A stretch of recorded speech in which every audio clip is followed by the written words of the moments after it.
Once again, is Mshamba Marekani. Welcome to All Topics Considered podcast. Saying yes to sex. One of the most effective ways to build trust in a relationship is to make an agreement with your partner to always say yes to sex, even though there are few valid reasons for refusing. For example, if lovemaking is inconvenient at the time your partner asks you, you can always offer an alternative time. I'd like to finish what I'm doing right now, you may say, but I would love for us to have sex about an hour after dinner tonight. Make sure you keep that agreement. Don't be a liar. Otherwise, your partner will learn not to trust you. The idea of never denying sex to your partner frightens some people. They use sex as a weapon and don't want to disarm. But using sex as a weapon creates enormous distrust and resentment in the victim. So the weapon eventually turns bad. Emotional injury to the user. No one wins the war. Other couples fear that sex is somehow addictive, so without denial they think it will spiral out of control.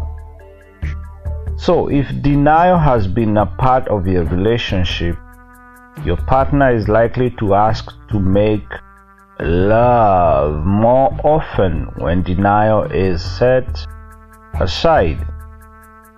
And that's a new way of testing a newfound agreement. It's also a way of establishing a new pattern of love making that does not involve any control. Sex isn't addictive. The problem for most sexually active couples is finding time for regular sex in the midst of all their responsibilities. So an orgasm a day is good. You can set that one as a goal. That's a pleasant prescription, isn't it? It's more fun than none, isn't it? Just like an apple a day. Sure, even quickie for both partners is a good agreement.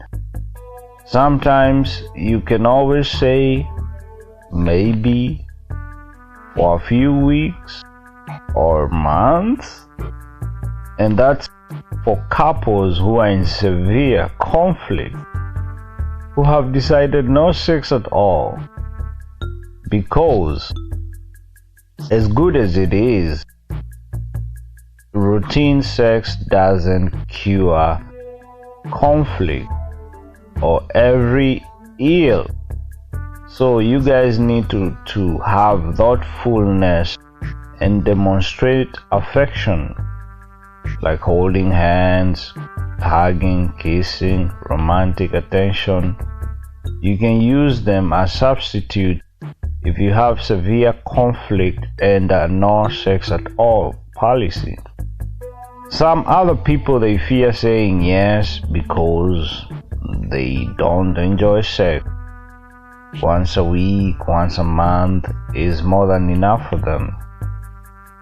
And since sex is a skill, that's a very vicious cycle. You will never improve or maintain what you have until you start practicing. your partner also can't. Agreeing to sex builds trust by liberating each other of rejection. You accept your partner's sexual needs as your responsibility. Then your partner accepts yours. For the women, this is in particular for the women, learn the pleasure of asking for love, making when you want it. So, and that's a problem with a lot of women. They don't trust their partners enough to do so. This should be a mutual responsibility.